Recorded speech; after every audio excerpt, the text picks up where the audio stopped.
Hi friends, எல்லாருக்குமே வணக்கம். இப்போ நான் எங்கே இருக்கேன்னு சொல்லி பார்த்தீங்கன்னா, நம்ம பிரியாணி கடையில் தான்.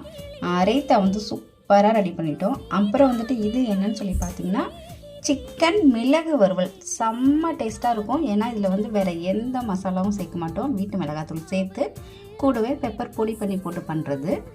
இதோட ஃப்ளேவர் அப்படியே இருக்கணுன்றதுக்காக சமைச்சு முடிச்சதுக்கப்புறம் வாழை இலை வச்சு மூடி வச்சிட்றேன். அடுத்தது வந்துட்டு பிரியாணி செய்ய ஆரம்பிச்சிட்டோம். இன்றைக்கி வந்து நாங்கள் லேடிஸ் தான் பண்ணோம். இன்றைக்கி எல்லாமே என்னோடய பக்குவத்தில், என்னோடய டேஸ்ட்டில் எனக்கு பிடிச்ச மாதிரி பண்ணேன்.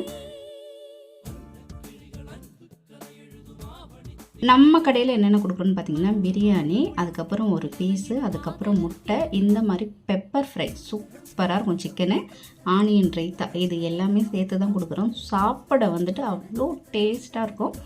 ஏன்னா இது வந்துட்டு வீட்டு முறையில் பண்ணுறது. அடுத்த வீடியோவில் பார்க்கலாம்.